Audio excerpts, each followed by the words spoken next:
Some of the items of personal property that are disputed that my client indicates they no longer own because they, as we put, gifted to her parents. And I would hope then that Mr. Dean, eventually you'll be able to provide appropriate documentation of the gift that was made. Council announce appearances for the record, please, beginning with Sarah.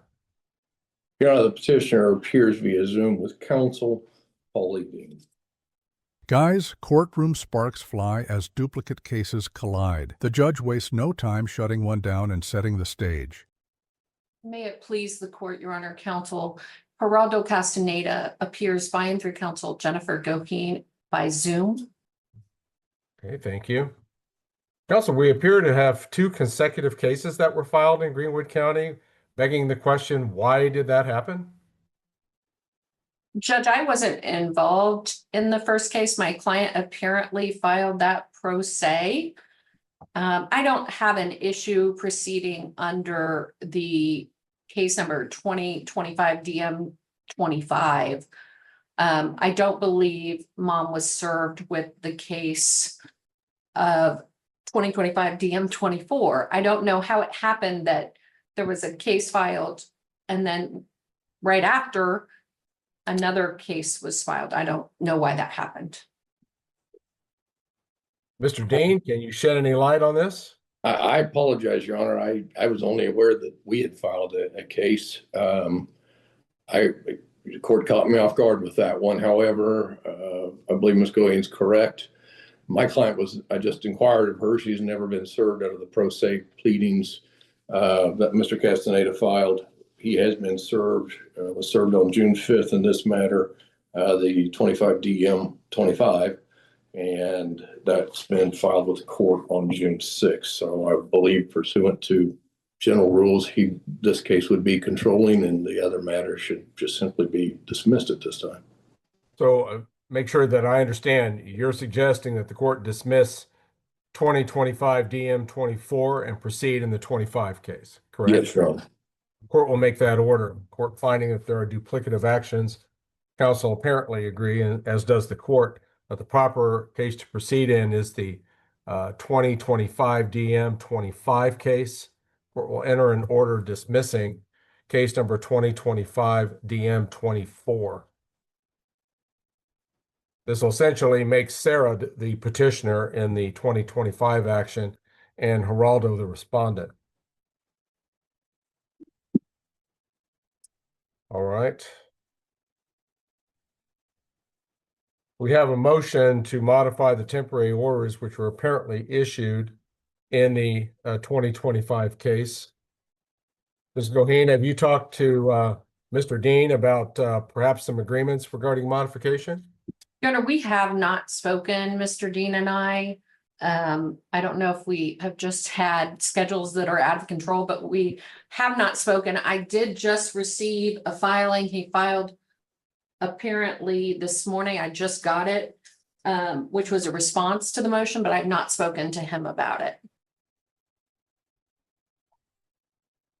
It was filed Friday evening, but I'm sure it just got populated out onto the Flex on Monday morning. I was able to finally sit down with my client person and review each of the numbered allegations and then try to key a response for ease of following to the same alphabetical numerical ordering that you utilize.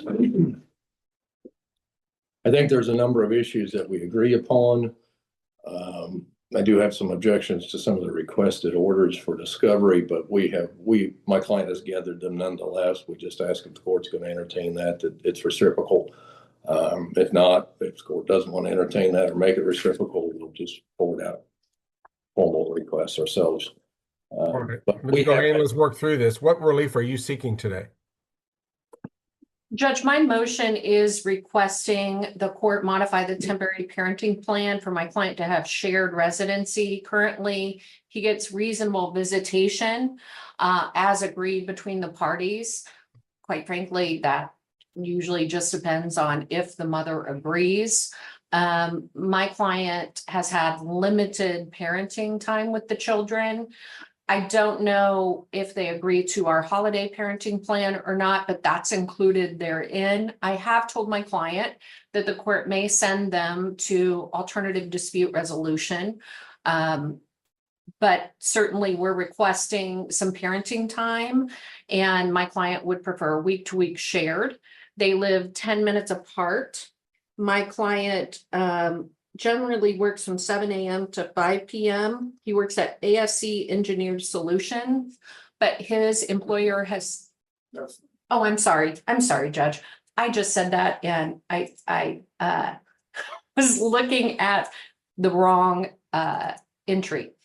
I'm sorry, he works for Harshman Construction LLC.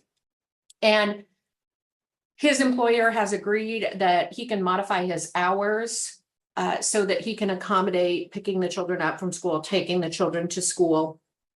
And so we're requesting that they have shared parenting time and adopt our holiday parenting plan. And we've requested that our child support worksheet be adopted as and part of that. And that's on file with the court. We are also requesting that that you modify the personal property provision. And there's some allegations about personal property here that mom's alleging they gave to her parents for some reason. I believe all of that can be worked out at a later time, but my client is asking for the Maxwell enclosed trailer and tools. He does use that for his employment because the construction company that he works for asks him to do certain things like carpentry things that are included in those tools that are in that trailer. And so we're requesting that. Okay, Ms. Goheen, let's stop there. Mr. Dean, is there a problem with his recovery of this trailer and tools? Your Honor, in our written response, we indicated that we don't really have an opposition to him taking it. However, it needs to be inventoried before it's taken. This is a divorce where the parties have limited assets. We dispute that he's using it for the Harshman rock construction quarry. Again, if he has got an extra work or construction jobs, then we probably ought to be seeing proof of income from those positions, which we're not. We're just seeing it from the construction side. But it just needs to be inventoried. My client doesn't have a particular use for that trailer, and that's what we put forth in our response. All right, so when would it be contemplated that this trailer and tools be turned over?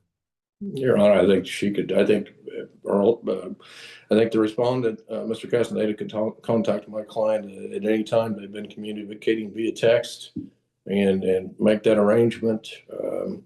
I have text messages where she was trying to make it available to him to come pick up whatever properties he wanted as far as his personal effects. She was wanting to wait till court to find out how we were going to proceed in regards to the trailer. And of course, we do need to get an inventory. And if they could both work on an agreed inventory, that would be fantastic. Judge, she's had this trailer since she filed June 5th. So I would assume that she has like inventoried what's in there. If she has not, that's fine. I would just suggest that she have that done so that he can pick up the trailer this weekend. It certainly seems to be a reasonable request under the circumstances. When this weekend, Ms. Goheen? I think we want to establish a date and time here. Certainly. What day works best for you? Tomorrow, whatever. Well, This weekend. this coming weekend. It's Labor Day weekend. Do you want to do it Saturday or Sunday? Saturday. Saturday, what time? Early in the morning. 9 o'clock.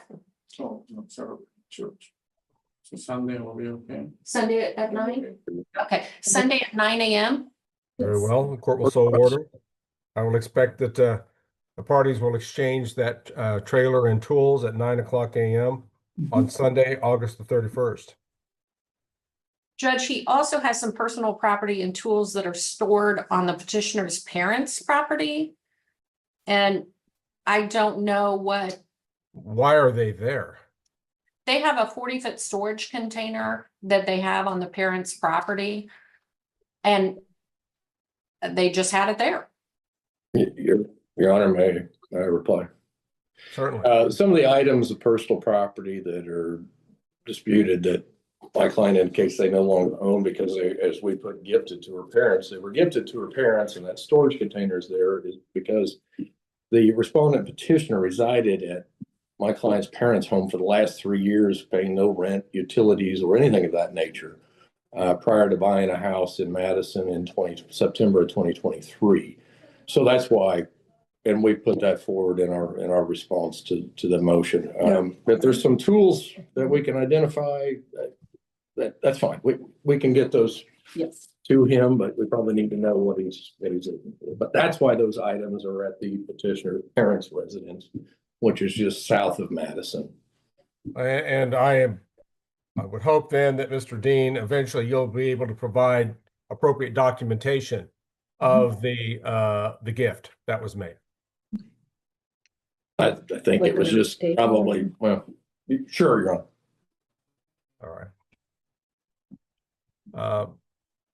Then Judge, Absent some showing that it was absolutely necessary for Mr. Castaneda to have immediate access to those items, the court's not inclined to disturb their current possession. I do encourage counsel, though, to work on perhaps an exchange if deemed appropriate. and Judge, can you provide a date at which they're going to provide us documentation of this cash gift? Or this gift of this personal property? Mr. Dean?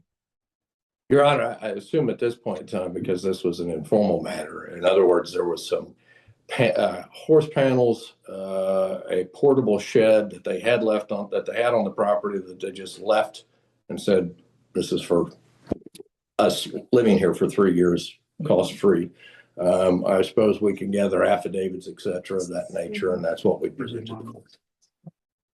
I think the difficulty is that my client gave them $400 a month when they were living. No, I can get. Which I presume he can document.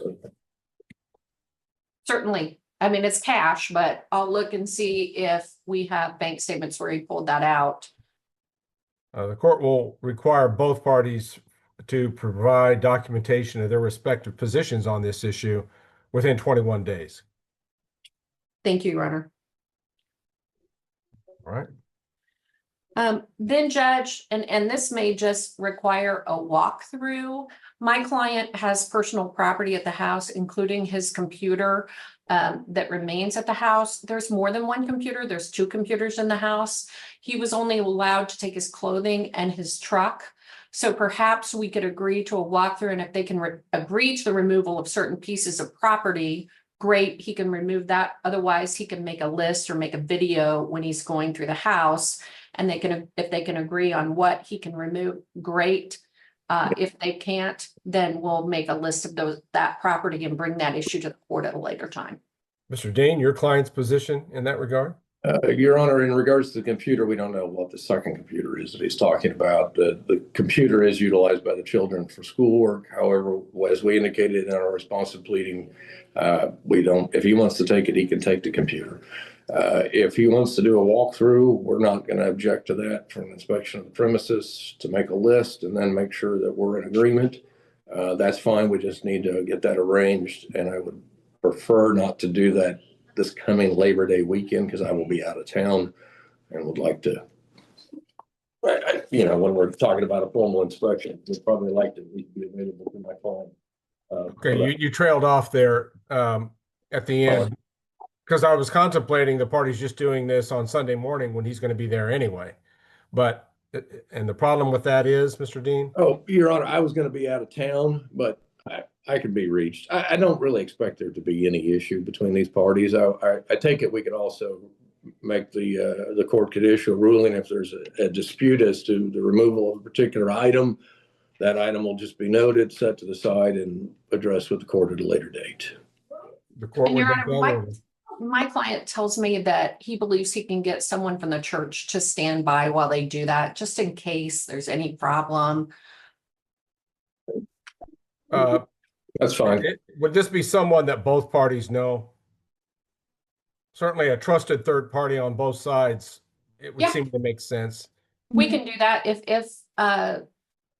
If mom doesn't know them, then we can have her get somebody from her church, just so it's a third party, and we can make that happen. I'll have my clients give me some names before he leaves, and I'll give them to Mr. Dean in the hopes that we can get that done.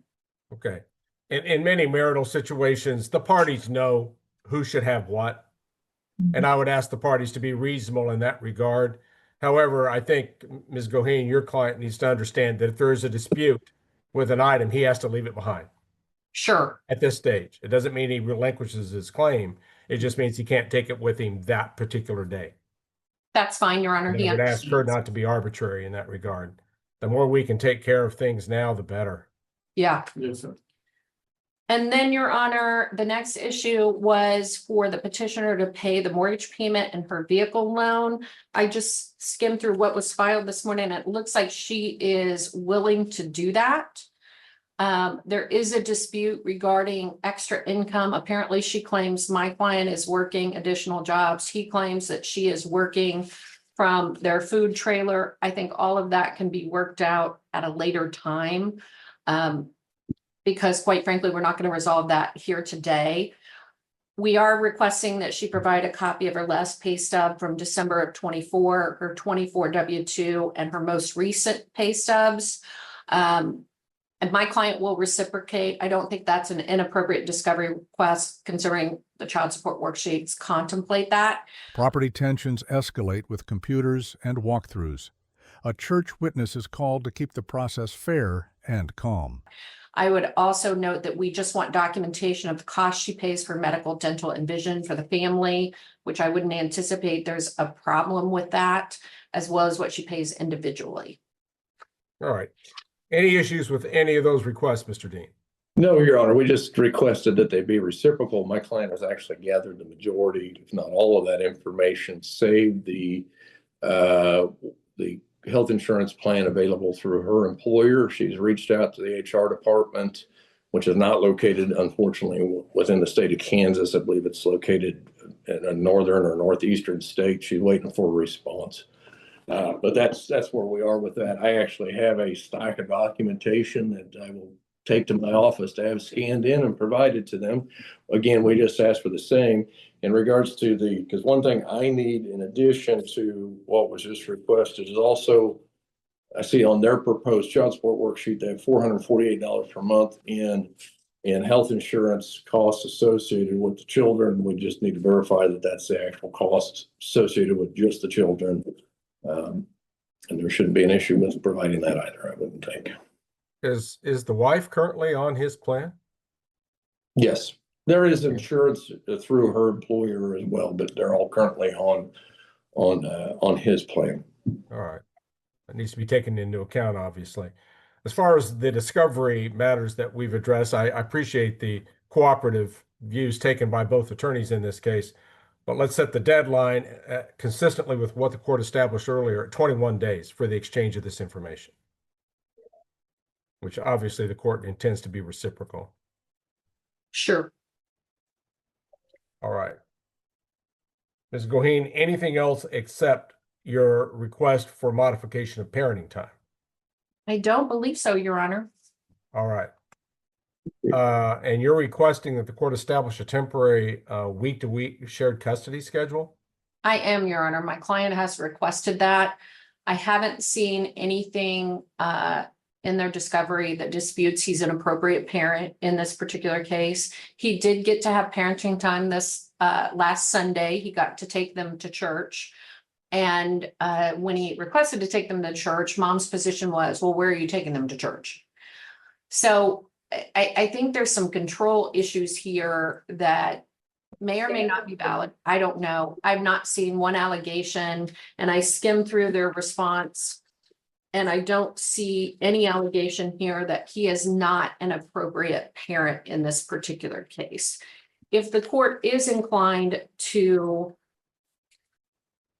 not modify parenting time, I'm asking you to make a parenting time schedule if you're going to send them to alternative dispute resolution without modifying the schedule. And I talked to my client briefly, and he would request Tuesdays after school until 8, Thursdays after school until 8, and every other weekend from after school until Sunday at 8. Like I said, I don't know why he would have to do that. He's a fit and appropriate parent. The children had a great time with him. He's always had a good relationship with the children. There's never been an issue with respect to that. There's no accusations of domestic violence. There's no accusations of abuse in this particular case. And as I look through the response, there is no allegation of that at all. There's an allegation he hasn't seen the children, and my client would contend that's because of the petitioner in this particular case. And so he is requesting shared parenting time. All right, and he's the one that moved out of the marital residence, correct? Yes, after he was served. Understood. And then he's relocated to what residence? He lives 15 minutes away. I'm sorry, 15 minutes away. He had to find a new place to live, and I believe that residence is in Hamilton, Kansas. So they're not very far away from one another. Okay. And he has suitable accommodations for two children, one apparently around 15, one's about 10. Yes, Your Honor. And he, there were a little bit of concerns that the house wasn't up to par. So he enlisted a friend of his, and they've changed things out in the house, and it's appropriate for the children. According to him. Yes. Okay. Has the mother had an opportunity to view this place? No, Your Honor, he hasn't even actually told her where it is because of the small nature of the community. She did see his vehicle at a residence in Hamilton and assumed that that's the location, but that information has not been shared with her. Your Honor, the respondent has requested visitation since Father's Day twice, once. He's complied with every visitation request he has made to my client. She's not disputed. And I just read the text messages this morning, I guess, making kind of a proffer. But there's been no denial. There's just been very little request. Therefore, we'd ask the court to deny this request for any type of a shared parenting plan at this point in time, or the parties to go to mediation to try to work that out. These children are old enough, as we did reference, that the court may even, if mediation is unsuccessful, consider appointing a guardian ad litem to gather some of their input in regards to parenting plan in this particular case. We have noted a concern. One, that concern is essentially there's been multiple threats of the respondent when there's issues between he and Ms. Castaneda of taking the children to Mexico and keeping them from her. Yes. And that is why we did put a request that he be ordered not to leave the state of Kansas with the children. The passports have expired, according to my client. I believe she has physical possession of those. But that has been a concern. We don't know whether it will be acted upon, but it's just a threat that's been made. And at this point in time, the parties are in a divorce. Further, Your Honor, the children participated in, there was no order saying that Mr. Castaneda couldn't attend any of the extracurricular activities the children have been involved in all summer long, including summer league basketball, summer softball, and Mr. Castaneda never made it to one of those events. Those were public, and my client provided in the list. Those are public events that you can walk into the Madison gym and watch them play basketball against the local teams all summer long. And softball is played on softball field right there in Madison and on the home games, even if it wasn't possible to get away to an away game. And those are generally in the evening after what I'm hearing everybody's work schedule would end. My client does live there in Madison. She works from 8 to 4:30.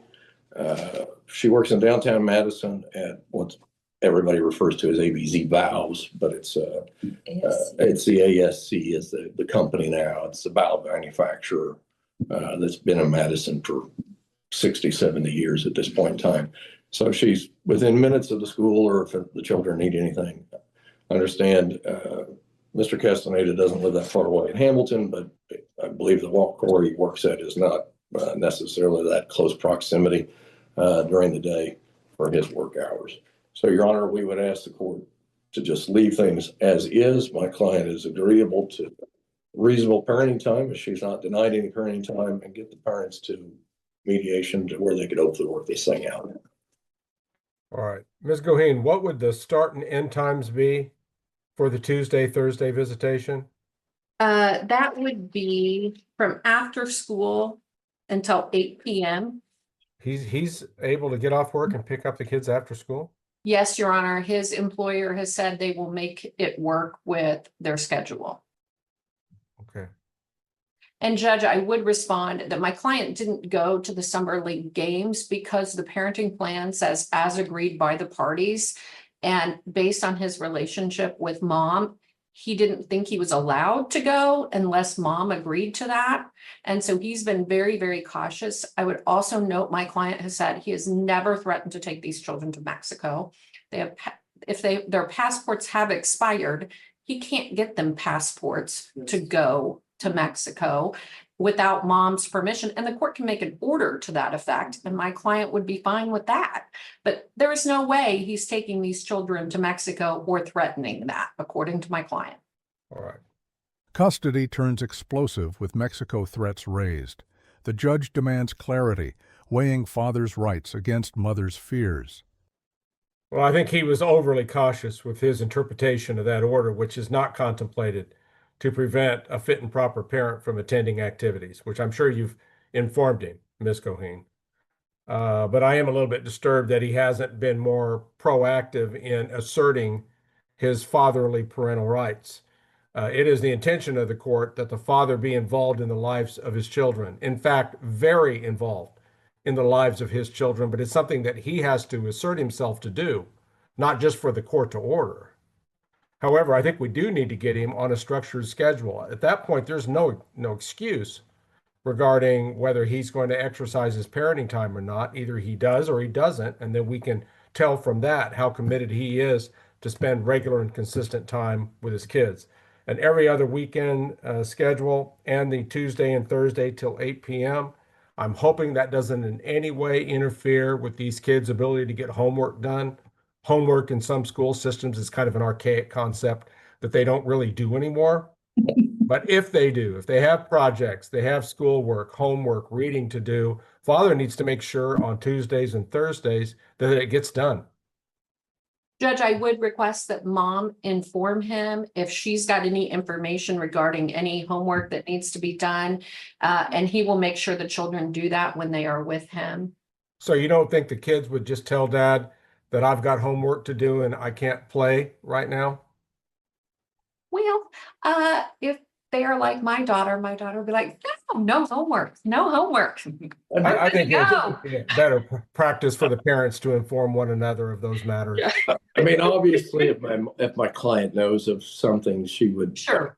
have no problem informing. But my kids go to the Madison School District as well, so I think generally any homework, it's just whatever gets assigned that day. So I don't think there's like some advanced knowledge unless the child's been out due to illness or something that, hey, these projects need to be caught up.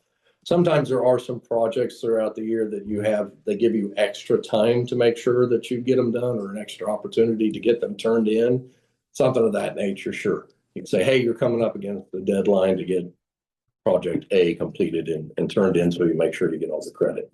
But I'm not judged. Do they give homework still in law school like they used to give to us, to where you have to read all night long? Or have they done away with that even? I'm beginning to wonder. Well, you just caused a traumatic flashback for the court, Mr. Dean. I do remember the extensive reading that was necessary each and every night to prepare for the next day. I would hope perhaps in public schools, perhaps there's still some of that. I hope. Even at that level, but I'll try to overcome that, Mr. Dean. It's not pleasant memories for me either, Your Honor. I was not what you call the fast reader either. I was the nerd. I loved reading. It was the math that really did not float my boat. All right, Ms. Goheen, as far as the weekend time, start and end time specifics, would you state those? Oh, did you ask me, Judge? Yes. Sorry. I'm sorry. After school on Friday until Sunday at 8. All right. And he does the transporting for these visits Sure. on both ends? Okay. Sure. All right. And when would his weekends start? Judge, our parenting plan has Labor Day weekend and it has, I believe it has him having Labor Day weekend. I don't know if they have an objection to our parenting plan's holiday schedule. Paul? Yes, Your Honor. Schedule. But if he wants in this weekend. Yes, Your Honor. I as far as the Labor Day start, My adopting client's the fine holiday with that, plan. Your Honor. Okay, That's fine. I was just discussing whether the kind of the nature of the visitation schedule. She said she would like to work more on the holiday schedule, but she was fine if for it to start this weekend. I want to get these kids back with their dad for an extended period as quickly as possible. So we'll start his weekends on Labor Day weekend coming up. And Judge, would he get the children until Monday at 8 p.m. then, since they don't have school on Monday? If that's the proposed holiday schedule. Thank you. It's probably important we get this journalized sooner rather than later, Ms. Goheen. So if you can work on that as quickly as possible and get a proposed journal entry over to Mr. Dean. The request for shared custody is, of course, implicitly denied by the court. The court's certainly open to that being a long-term parenting plan in this case, depending on what's in the best interest of the children ultimately. It probably would be beneficial for these parties to sit down, discuss the future of their children together with the assistance of a trained professional. Who would be suggested if this court were to consider ADR in this case, and what form, Ms. Goheen, would be appropriate?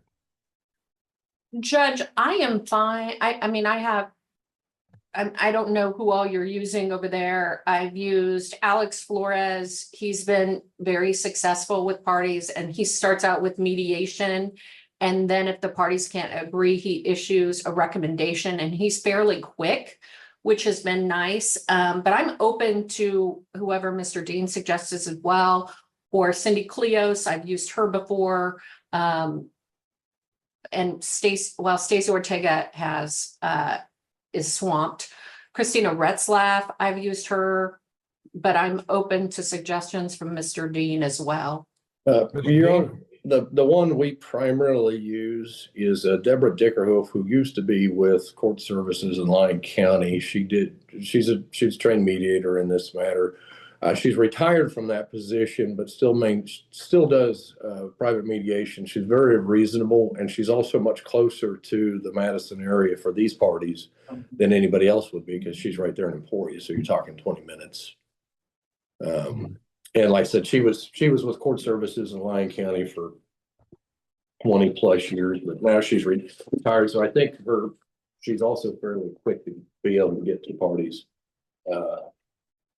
As far as providing mediation services. All right, that seems to be the most sound suggestion at this time, Mr. Dean. And who is it? I'm Her sorry. name's Deborah Dickerhoof. I'll have my office get you her contact information as well, and you can That would be great. talk about her. She does a good job. All right, I think that's the best suggestion. I think my recollection is she is reasonable on fees. Generally is able to address a case relatively quickly and is in close proximity to where these parties live. So for those reasons, I believe that would be an appropriate choice. So if the journal entry in this case could so reflect. Mr. Dean, if you have any of her flyers or promotional materials, if you could please send those to Ms. Goheen. I will do so, Your Honor. Okay. Thank you. All right, Ms. Goheen, again, I'm going to task you with drafting a journal entry stemming from today's proceedings, modifying the temporary orders that are otherwise in effect. And Your Honor, we would agree that the child support will need to be modified, because we did not have the health insurance cost, but we were about 10,000 under what they were reporting for his income. But I would note that to date, there's only been one payment of $700 made towards child support, unless there's been something that's been paid and we're unaware of it. But so we're kind of starting to get a deficit there, and I don't think that's where we need to be starting out. Well, we'll get that fixed, but I do believe Mr. Dean and I can figure out what the appropriate child support calculation is once we exchange income information. Effective date of the modification, counsel? Well, I would, whatever the correct amount for the health insurance credit and correcting the initial child support, I think it would just be retroactive to June when the court issued the order. Ms. Goheen? I believe the temporary order stated June 15th was when those were in effect. So I think that the motion to modify should apply to June 15th. All right, and that was the first payment due under the temporary order? Yes, sir. All right, very well. Court will so order. And I would suggest that your client, Ms. Goheen, get caught up. Now, I realize Absolutely. he's been forced to relocate and establish a new residence. Court takes that into account, but he owes what he owes and he needs to subsidize his children appropriately. And I'm sure that you'll counsel him to get caught up on this child support, whatever it's determined to be, as quickly as possible. We will, Your Honor. All right. And I didn't see any great discrepancies when I compared the child support calculations. The main difference was their request, the credits for essentially shared custody, and us lacking the actual information for the health insurance costs. So we shouldn't be an issue. If so, Judge, you can tell me that I was full of it when I told you it wasn't going to be an issue, and then we come back with a dispute. But I'm not expecting that. Try to be diplomatic in my approach. All right. Ms. Goheen, is there anything further that we need to address at this time? Not at this time, Your Honor. Thank you for your time. Mr. Dean, anything further currently? Nothing further, Your Honor. Thank you. I'll look forward to that journal entry being prepared and forwarded to opposing counsel and then hopefully placed into the court signature queue as soon as possible. If there's nothing further, then this matter will currently be in recess and the meeting may be ended for all. Thank you, Judge. Good day, folks. Have a good day, everybody. The judge locks in custody orders and child support. Mediation is ordered to decide the children's future. And that's it for today's case. Don't forget to like, subscribe, and we'll see you in the next video.